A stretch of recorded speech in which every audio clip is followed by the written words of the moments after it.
Howdy, lady. Hi, Brian. Theater lady. Here I am. You are here. You're out and about everywhere. It's just nice to see you in one place. One place that at doesn't one make time. any sense. No, it doesn't. But that's okay. All right, you know what I'm trying to say. What are we talking about today? We are talking about Hair. One of my all-time favorite plays. Really? Yes. And I think because it's one of the first real big productions I ever saw.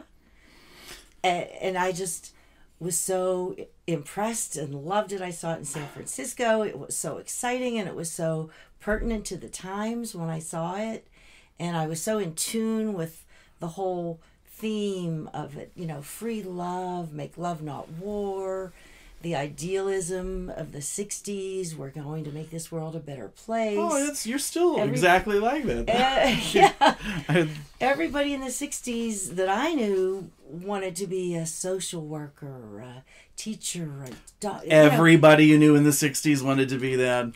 Go on. Everybody that I hung out with wanted to do good, wanted to make the world a better place, with protesting the Vietnam War. It just... And this is such a feel-good show. I'm sure you've seen it. I've seen it, I think, at least 3 times, and I can never recall what it's actually about. I couldn't tell you what it's about. And that's my fault. I'm sure it's about something.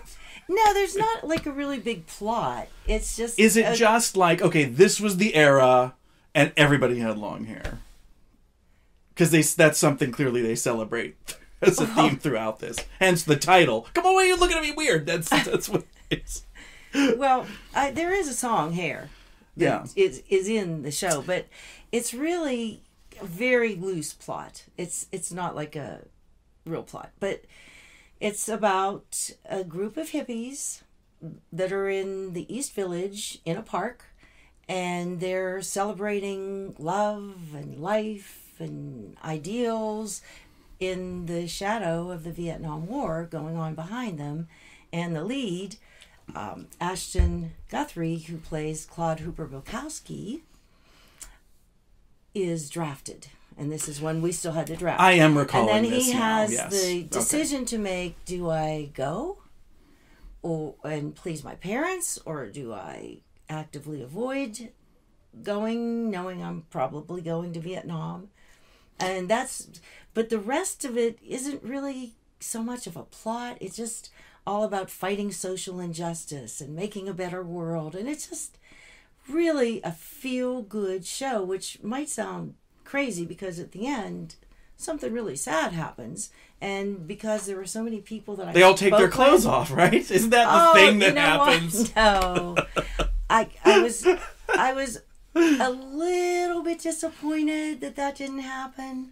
Oh, yeah, we should say that doesn't happen. That was an artistic choice that has happened in past productions. Yes. Yeah, but it's okay for the family. This is a family version of it. And, well, it was a little bit ribald in parts. I mean, it wasn't totally GP or G-rated. Do you mean PG? What did I say? PG? GP. Did I say GP? Oh my gosh. Have another cocktail, PG. Judy. I should.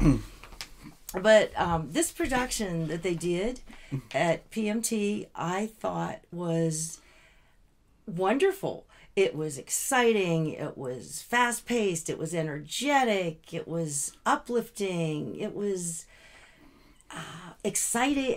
The costumes were fantastic. Tara Skirtich.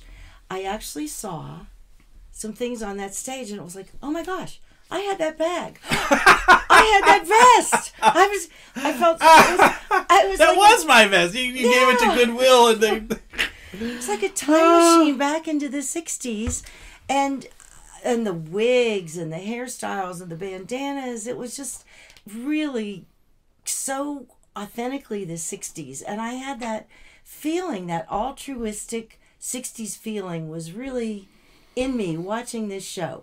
And I started to take some notes because I wanted to. I was so excited about some of these numbers and some of these songs. And I was taking notes and circling and right. As you can see, there was so much excitement. I cannot select a particular song. It's making my eyes hurt. Yeah, I mean, it's like boom, boom, boom. It was wonderful. Ashton Guthrie plays Claude Hooper Bukowski. He puts so much nuance into this character. He's just what I think a perfect Claude Hooper Bukowski is. He's likable. He has his angst about what to do with the draft, but he still has this joy and this idealistic look at the future and how much better the world will be. And I just loved him. I loved his role, and I love the character. And Mandy Rusick, I don't know if you've ever heard her sing. Mm-hmm. She sings like an angel, and she was Sheila, and I enjoyed every one of her songs so much. Oh my gosh. And Adam Flad was the other male lead. What was his name? Berger. And he really had a strong performance in that too.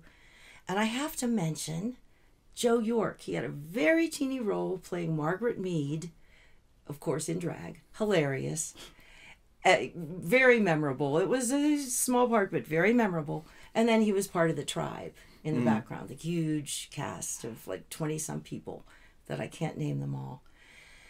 But I loved this. Vocally, it was beautiful. The choreography, Danny Herman is the choreographer for this.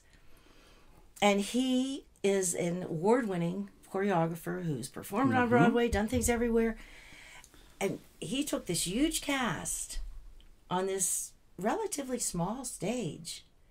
And they were dancing, leaping. They were here, they were there, so seamlessly and so smoothly, and nobody ran into anybody. They were really close, you know. It was great. And Ken Gargaro, Dr. Ken Gargaro, was the director. And I give him a lot of credit for a lot of the, you know, what do you call that? Not where you put people. Staging? Blocking, right, staging. Okay. Yeah. Different from choreography. And it never felt crowded up there, even when they were all there. And the big production numbers were spectacular. And some of the individual songs were really, really beautiful and lovely, too.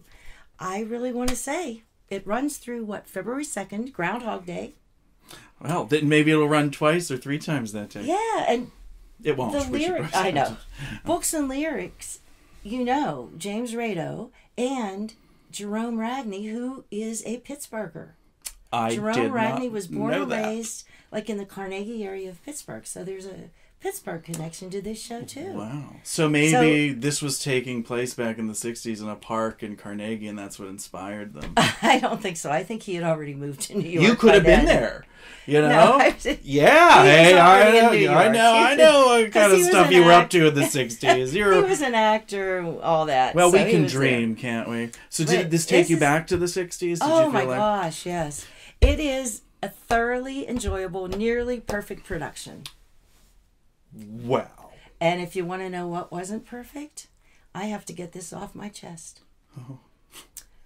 This show, this whole play, I'm serious, this really bothered me. Oh. It's just one little thing, and probably nobody else even noticed. But this whole wonderful show about hope and social justice and totally anti-racist, and at one point they had people in red baseball caps saying not very nice things, bringing us to where we are now in this country. And it just sort of like took all my jubilation and joy and kind of, you know, like deflated the balloon for a minute. Well, hey, but I got it back. That's drama. That's the theater. That makes it poignant and important. That makes it very relevant today, you know? I know. Because you know what? You can't see something. Because you're sitting here telling me all about this, like, oh, this time of, you know, social justice and everybody was this. Yeah. That's immediately what I'm thinking is like, gee, we don't got that now, you know? Yeah, but it was nice to escape to that. I was so happy to be in that place again and feel that hope and we should specify these people in these red hats were in the show. They weren't like in the audience. No, out on the street. No, okay. They were on the stage, and it just sort of. Well, it didn't last long. Well, you know what? You can look at it this way. There's assholes in every era. That's the point then they're making, which is maybe a little less specific than how you're. I didn't quite want to say that, but okay. Oh, I'll say it. Okay. I'll say it. Well, I mean, come on. Okay. Well, because they're proud of that. So I mean, that probably would come as a compliment to them. I guess. Because I mean, if you're going to so publicly behave that way, you must be proud of it. But that's my only criticism. Everything else about it was just so strong and so powerful and so enjoyable. And I wish, I don't think, but I wish I had time to see it again. And if I do, I will. You're just going to shut your eyes and cover your ears during that part. Well, maybe I'll stand up and protest. I'll bring a sign. I'm from the 60s. Oh, you've got to go. Wait. People should know. You've got to go back to your 60s hairdo, though. Tell them what kind of hair you had in the 60s. Or was it the 70s? That was you the know 70s. what I'm thinking, My right? afro.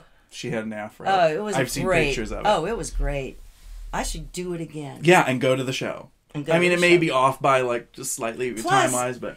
Before I had my afro, I had an afro wig I used to wear. Oh my God, no. Oh, I look great in it. You got to be kidding me. I didn't know that. I didn't know that. Yeah. What color was it? Your color was it like a black woman's afro. Black. Looked really nice. Black. It was a black woman's wig. Yeah. And you wore it. I looked good.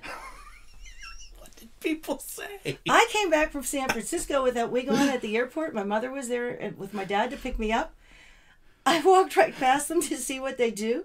They didn't recognize me. I walked past again. I did it like 3 times. Finally, I said, Mom, Dad, my mother lost it. She was laughing so hard. But you didn't do it for like any kind of humor. This was your style. This is what you were. Yeah. It looked nice. So we had to make that clear too. Cool. You know, you were. Yeah. Yeah. I looked way cooler. Well, you know what? I've said this, but you can pull off anything. You can. You know, you really can, and that's a compliment. Well, thank you. I'm not sure if I can, but I do it. Whether I can pull it off or not, I do it.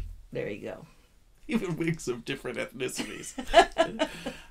You've got some nerve, lady. You do, and I appreciate that. Thanks. Was this an era that was really so? I guess that the hairstyle was this big a part of that era that a musical would be named after it. Like, when you were living it, was it like, oh, we're living in the age of hair? No, it was just the hair at that time had gone from being kind of very formal and restricted, and because it was big. Like, throw away the hairspray, just be natural. And it was all about being natural and not worrying about, the makeup was like totally out. Maybe you'd wear lipstick, and if you did, it was probably white. The white lipstick era, or it was. But that was like a go-go girl thing. That was like a Studio 54 thing. No, that was a little bit later. But so that was the 60s. No, it was just all about being natural. Don't shave your underarms. Don't shave your legs. Have your bell bottoms drag in the mud behind you. So it was rebellious. Yeah. Against the establishment. We're going to make a better world. Because the establishment was short hair. Yeah. And they were buttoned up. We were unbuttoned. If that makes sense. I think I would like to propose a sequel, Hair 2, which is about the 80s. Because that was the next era of big hair then, you know? Yeah, but there wasn't the whole feeling of the 60s. There wasn't it would be different songs, of course. Well, not even the songs. They didn't care about making a better world. In the 80s? Yeah. I don't know. All about making money. Yeah, remember the We Are the World video where everybody got together and sang? And I mean, like, literally everybody was in that. That was for a Coke commercial. No, I think that was like for some global like UNICEF thing, to raise money. I was just that kidding. panda organization. It was a big deal. Yeah, but it wasn't like a social movement. There wasn't the protesting. I was moved. There wasn't. No. Do you realize what it took to get all those people in the same room? I mean, come on. The same room? Oh, that's right. They were all in the same studio. Was that Farm Aid? I think it was Farm Aid, maybe. We're terrible at these things. I don't know, but I enjoyed hair tremendously. I'm very excited about it. I liked every aspect except the one, and I just thought it was magnificent. Wonderful. And this goes through February 2nd, 2020. It's at the Gargaro Theater. In the West End. In the West End. Hair by PMT. It sounds like they do your hair. Give me down to their hair, shorter, length, or longer. Yeah. Here, daddy, there, daddy. Do you remember? Everywhere, daddy, daddy, hair. Do you remember? It was so hard not to sing yesterday. I did sing the last song I did, and I sang it loud, and people were looking at me, and I'm sorry. Okay. You've said it. I didn't sing anything else. Do you remember those old, was it VO5 or Vidal Sassoon commercials with Rula Lenska? And she'd get off the plane. Hi, I'm Rula Lenska. No. I don't even know who that is. Well, right, that became the joke, because then Johnny Carson did it. He was on, they were making fun of it on Johnny Carson. They would do it all the time. He'd be like, who the hell is Rula Lenska? Oh, anyway. I don't know. Hair.